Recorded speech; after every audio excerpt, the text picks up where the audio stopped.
जय बालाजी व्यूअर्स, अलौकिक में आपका स्वागत है। तो आज हम बात करेंगे, अगर आपकी कुंडली में चंद्रमा तीसरे घर में है तो किस तरह के परिणाम आपको देखने को मिलेंगे। चंद्रमा जिसको हम सोचते हैं मन का कारक ही तो है, मगर इससे ज़्यादा हम उसके बारे में कई बार सोचते ही नहीं हैं। बट हम ये भूल जाते हैं कि चंद्रमा हमारे मन का कारक ही नहीं, हमारी ज़िंदगी में जो हमें रिजल्ट मिलेंगे उसका कारक भी चंद्रमा है। क्यों? क्योंकि हमारी ज़िंदगी की विंशोत्तरी दिशा होती है वो भी चंद्रमा ही आधारित करता है। जिस राशि में चंद्रमा बैठता है वो हमारी चंद्र राशि बनती है। तो अगर हमारी कुंडली के तीसरे भाव में चंद्रमा बैठा है, अब वो अलग अलग लगन कुंडली में अलग अलग प्रभाव डालेगा। अगर आपका एरीज लगन है तो आपका चंद्रमा बैठा आपका जेमिनी साइन में, दैट इज मिथुन साइन में। और अगर आपका वर्गो एसेंडेंट बना तो चंद्रमा बैठा स्कॉर्पियो साइन में, दैट इज उसकी नीच की राशि में। थर्ड हाउस में जो चंद्रमा बैठता है तो कहते हैं कि जहाँ चंद्रमा बैठता है, सबसे पहले हम इसे देखते हैं कि चंद्रमा कहीं ना कहीं हमारे मन को उस भाव के लेके हमारे मन में हमेशा विचार रहते हैं, थॉट्स रहते हैं।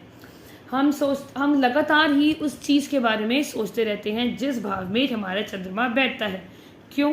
क्योंकि वही भाव है जो कहीं ना कहीं हमारे को लगातार सोचने के लिए प्रेरित करता है। यहाँ थर्ड हाउस में है तो third house is all about communication, हमारा पुरुषार्थ, हमारा पराक्रम।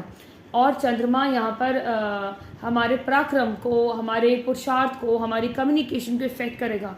हमारे यंगर सिबलिंग्स, हमारे छोटे भाई बहन, अब उनके साथ हमारे रिश्ते अच्छे या बुरे होंगे, वो हमारे मन को भी प्रभाव करेगा।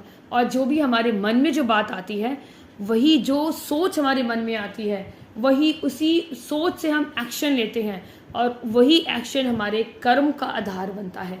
अच्छे या बुरे कर्म हमारे एक्शन बताते हैं।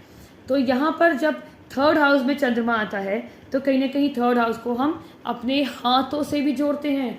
तो कहते हैं कि जब यहाँ चंद्रमा बैठा होता है तो उनके हाथों में एक हीलिंग प्रॉपर्टीज हो सकती हैं। They can be a good healers, और आप कह सकते हैं they can be a artist which are good at hands, you can be a painter, even तक कि आप स्पोर्ट्स पर्सन भी हो सकते हो कि हाथों से ही आप बॉल और बैट पकड़ते हैं ना। तो हाथ आपके थर्ड हाउस आपके लिए बहुत इंपॉर्टेंट हो जाता है। थर्ड हाउस हमारे को राइटर्स भी बना सकता है।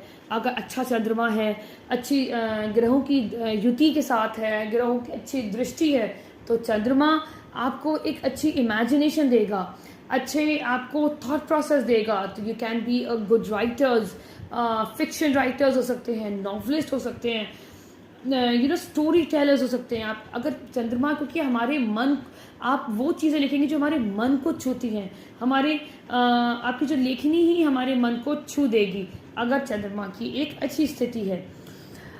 हम यहाँ पर ये भी देखते हैं क्योंकि थर्ड हाउस हमारे पराक्रम का है, तो एज इफ चंद्रमा को हम देखते हैं फ्लक्चुएटिंग प्लैनेट, 15 दिन घटता है, 15 दिन बढ़ता है। तो यहाँ कहीं ना कहीं आपके करेज में भी आपको दिखेगा। कभी कभी तो आप ऐसे ही बिहेव करेंगे एज इफ आप लोहा ले सकते हैं किसी से, आपकी बातों में करेज होगा, आप मतलब दुनिया से लड़ लेंगे। और एक दिन ऐसा आएगा कि आपको लगेगा कि नहीं ठीक है, हम बातचीत भी कर सकते हैं। तो कहीं ना कहीं उस चीज़ में आपको आई वुड से कि एक फ्लक्चुएशन दिखेगी ही दिखेगी।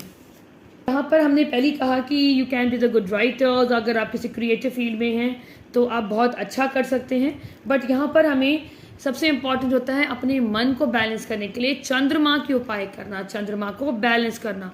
चंद्रमा जितने बैलेंस पोजीशन में होते हैं, हमारी लाइफ उतनी ही बेहतर होती है।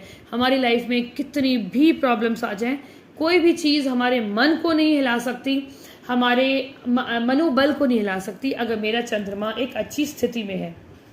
चंद्रमा यहाँ पर हमें इंटेलिजेंट भी बनाता है। क्यों? क्योंकि हमारा मन करेगा कि हम बहुत सारी नॉलेज लें, बट थर्ड हाउस को हम स्किल्स से भी जोड़ते हैं। तो बेटर होता है कि आप पढ़ाई लिखाई के साथ स्किल्स पे भी ध्यान दें, कुछ ना कुछ आप अलग सा भी सीखें, जो आपको प्रोफेशन की एक ऐसी फील्ड को चुनें जो आपको प्रोफेशनली ग्रोथ करने में आपके लिए मदद मिलेगी। सिर्फ ओनली एजुकेशन आपको करियर में बहुत ज़्यादा ऊंचाई पे नहीं ले जा सकती। आपको एक स्पेशलाइजेशन स्किल्स की ज़रूरत पड़ेगी, या आप अपने कम्युनिकेशन से भी लोगों के माइंडसेट के साथ आप you can play with your words. you can play with your effective communication. हम चंद्रमा को हम मार्स से जोड़ते हैं, तो अब जिस राशि में चंद्रमा बैठा होगा उस राशि की क्वालिटी आपकी मदर में देखी जा सकती है। यहाँ पर हम ये कहेंगे कि आपकी मदर टॉकटिव होगी, आपकी मदर यू कैन से कि उसको भी बातचीत करना बहुत पसंद होगा। बट ये डिपेंड करता है अब हमारी राशियों पे। अगर हम बात करते हैं यहाँ पर वर्गो एसेंडेंट में, वर्गो एसेंडेंट में जो चंद्रमा है, चंद्रमा आपके 11th हाउस का लॉर्ड बन के 3rd हाउस में आ रहा है। Third house is all about your younger siblings. 11th house is all about gains, your friendship, your friend circle, social network. और ये अब आपके पुरुषार्थ में आ गया, अब आपकी शॉर्ट डिस्टेंस ट्रैवल के हाउस में, आपके कम्युनिकेशन के हाउस में आ गया। और यहाँ पर जो राशि आ गई वो आ गई स्कॉर्पियो राशि, जिसमें चंद्रमा जिसमें डेबिलिटेटेड होता है, चंद्रमा जिसमें नीच का हो जाता है। अब यहाँ पर जब नीच का चंद्रमा हो गया तो कहीं ना कहीं अब इसने आपके मनोबल पे, आपके थॉट प्रोसेस पे कुछ ना कुछ नेगेटिव डाल सकता है। क्यों? क्योंकि ये एक नेगेटिव राशि हो गई, क्योंकि Scorpio is all about deep thought process. कहीं ना कहीं एक्सट्रीमिज्म भी हम कह सकते हैं कि स्कॉर्पियो राशि से देखते हैं। हमारे जो थॉट्स होंगे उसमें कहीं ना कहीं हमारे को एक नेगेटिव इमोशंस भी हम उसे कह सकते हैं हमें देखने को मिलता है। और हम ये भी कहेंगे कि जब आपको अपने भाई बहनों के साथ भी रिलेशनशिप में कभी कभी आपको परेशानियां देखने को मिलेंगी। क्यों? क्योंकि स्कॉर्पियो साइन है। हो सकता है आप अपने भाई बहनों से बहुत प्यार करते हो, उनको बहुत लाड़ करते हो, बट कहीं ना कहीं आपके भाई बहन आपको उनसे प्रॉब्लम आए, कहीं ना कहीं वही आपको एज कि Scorpio is a sign of a animal which can sting, वो डंक मार सकता है। तो हो सकता है आपके छोटे भाई बहन आपको लाइफ में बहुत प्रॉब्लम दें, आपके लाइफ में बहुत ऑब्स्टिकल्स डालें, कहीं ना कहीं आपको मेंटल एंजाइटी इश्यूज भी हो सकते हैं जस्ट बिकॉज ऑफ योर छोटे भाई बहन।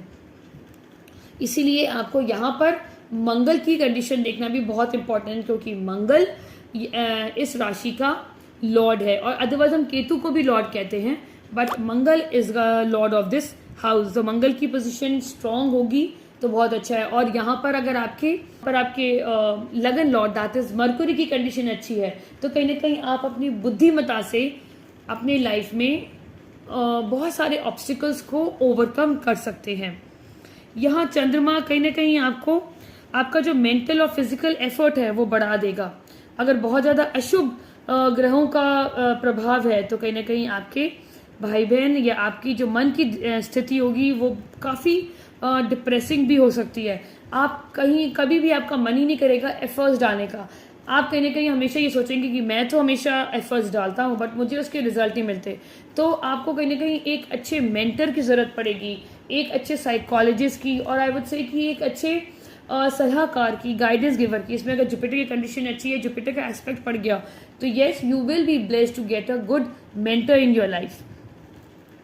हम यहाँ पर ये भी कह सकते हैं कि जस्ट बिकॉज 3rd हाउस आपकी कला का, आपके क्रिएटिव कम्युनिकेशन यानी आपकी क्रिएटिव टैलेंट का भी है, जो चीज़ जो हम हाथ से बनाते हैं, तो ये कहेंगे कि आप कितने भी अच्छे आर्टिस्ट होगे, आपको अपनी कला का, अपने आर्ट का, अपने टैलेंट का या तो आपको बहुत ज़्यादा फेम नहीं मिल सकता, या आप ही के अंदर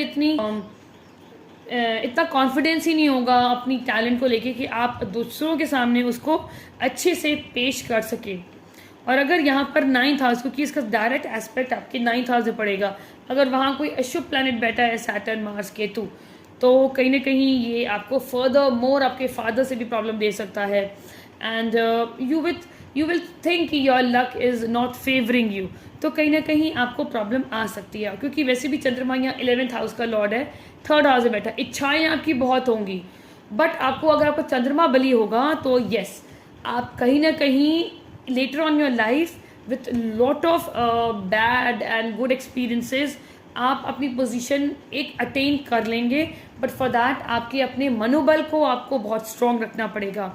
आपको हमेशा कुछ ना कुछ पॉजिटिव, अपने आसपास पॉजिटिविटी को रखना ही पड़ेगा।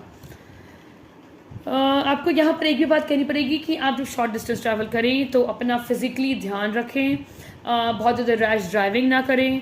और हम ये भी कहेंगे कि आप अपने जो भी डॉक्यूमेंटेशंस होती हैं, जो भी आपके प्रॉपर्टी से रिलेटेड या किसी चीज़ के भी डॉक्यूमेंट्स होंगे, आपके ऑफिशियल डॉक्यूमेंट्स भी होंगे, आपके एजुकेशनल डॉक्यूमेंट्स भी होंगे, आपको बहुत सोच समझ के बहुत ध्यान से आपको प्रॉपर फाइल अप करके रखने हैं।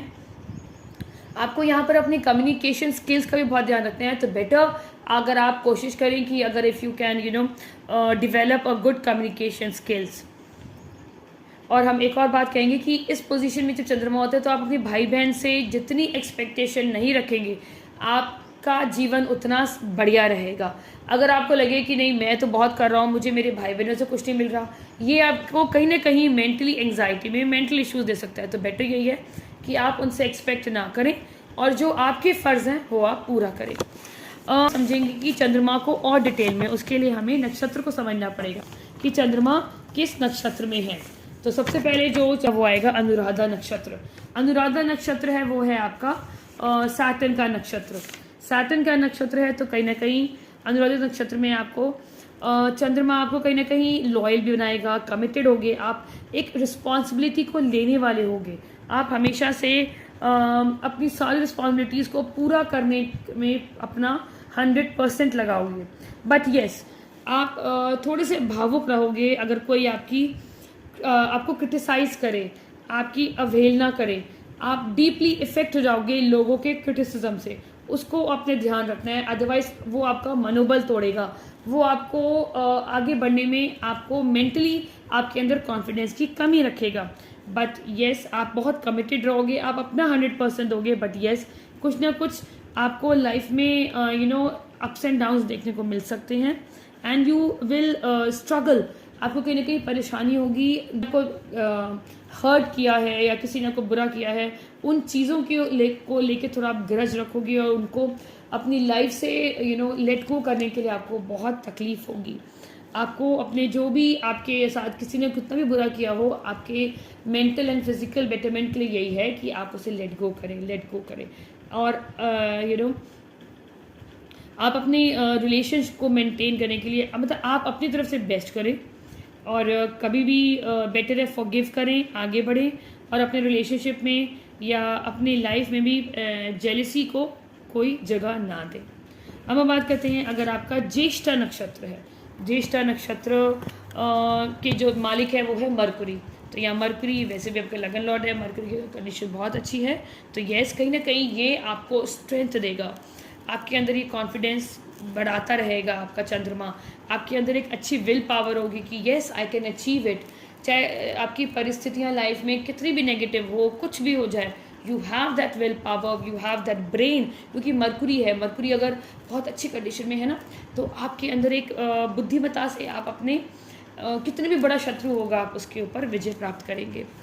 आप अपने जो भी आप अपने छोटे भाई बहन हैं, आप उनसे बहुत ज़्यादा प्यार करते हैं, उनके लिए बहुत प्रोटेक्टिव हैं, उनके लिए आप हमेशा समर्पण हैं।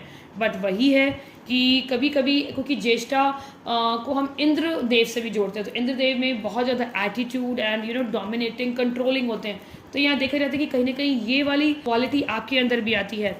आप भी अपने छोटे भाई बहनों को कहीं ना कहीं कंट्रोल करना चाहते हैं, डोमिनेट करना चाहते हैं। वो चाहते हैं कि आप चाहते हो कि वो आपकी सुने, आपकी माने, आप उनको दिशा दें लाइफ में, आप उनके लिए इम्पॉर्टेंट डिसीजन लें लाइफ के लिए। तो कहीं ना कहीं एक अंदरूनी कितना इंटरनल कॉन्फ्लिक्ट रहता है। भाई बहन हो सकता है आपके इस एटीट्यूड की वजह से आपसे डरते हो या आपसे बहुत ओपन अप ना करते हो, या कहीं ना कहीं उनके अंदर ये रहता हो कि भाई मेरा जो बड़ा भाई है, मेरा बड़ी बहन है, मुझे अपने हिसाब से लाइफ स्पेंड करने नहीं देती। तो ये चीज़ आपकी जो ओवर कंट्रोलिंग की जो है या ओवर डोमिनेटिंग है, वो थोड़ी सी आपके लिए प्रॉब्लम दे सकती है। और लास्ट नक्षत्र है दैट विशाखा नक्षत्र, जिनके लॉर्ड हैं जुपिटर। तो ये एक पॉजिटिव ही हुआ। यहाँ पर आपके पास you would have good optimistic thoughts process और आपकी एनर्जी बहुत अच्छी होगी एंड कहीं ना कहीं आपका बाहुबल बहुत अच्छा होगा। You will never give up in your life till the time आप पर मेलिफिक एस्पेक्ट ना हो। आपके अंदर एक ग्रेट एंड्योरेंस होगी, आप जल्दी टूटोगे नहीं अपनी ज़िंदगी में। बट कभी ना कभी जस्ट बिकॉज ये एक थोड़ा सा एग्रेसिव साइन हो जाता है आपके अंदर, आई वुड से इम्पेशेंट रहोगे और जिस इम्पेशेंट की वजह से you may feel as if आपको फ्रस्ट्रेशन आ सकती है, आप कहीं ना कहीं ओवरली कॉम्पिटिटिव रहोगे, आप चाहोगे कि हर चीज़ आपकी अकॉर्डिंग हो, फटाफट आपको रिजल्ट्स मिल जाएं, उसकी वजह से कहीं ना कहीं आपको फ्रस्ट्रेशन आएगी लाइफ में। तो यहाँ पर यही कहा जाएगा कि आपको अपने छोटे भाई बहन से कॉम्पिटिशन में नहीं आना, आपको उनके ऊपर ट्रस्ट भी करना होगा, और आपको अपना ही, जैसे कहते हैं ना, आप अपना कर्म करें और छोड़ दें, that is the best remedy. और जितना आप नॉलेज लेंगे ज्येष्ठा एंड विशाखा के लिए, और जितने आप ग्राउंडेड रहेंगे आपके लिए उतना अच्छा है, और जितनी मूवमेंट करेंगे आप, जितना आप घूमें, आप जगह जगह जाके वहाँ पर बुक्स पढ़ें, आप जितनी हायर नॉलेज लेंगे उतना आपको बुद्धिमत्ता आपकी स्ट्रांग होगी, आपके अंदर एक विजडम आएगी, क्योंकि ये एक जुपिटर का साइन है और आपका एक Virgo is a Mercurian sign, intelligent people. तो आप जितना पढ़ेंगे उतना आगे बढ़ेंगे, और अपने विल पावर को आपने स्ट्रांग रखना है। और मून की सबसे बेस्ट रेमेडी तो यही है, आप महादेव की उपासना करें। और बेस्ट ये है कि पूर्णमासी और अमावस्या के दिन कोई भी दूध से बनी हुई खीर का आप दान कर सकते हैं। पानी को जितना कॉन्जर्व करेंगे, जितना सेव करेंगे उतना अच्छा है। अपने घर में पानी की वेस्टेज ना करें, आसपास भी अगर कोई करता हो उसे प्यार से समझाएं, और प्रकृति से प्यार करें और पानी को सेव करें। That can be the best remedy for you. I hope ये वीडियो आपको पसंद आएगा। Thank you so much. Stay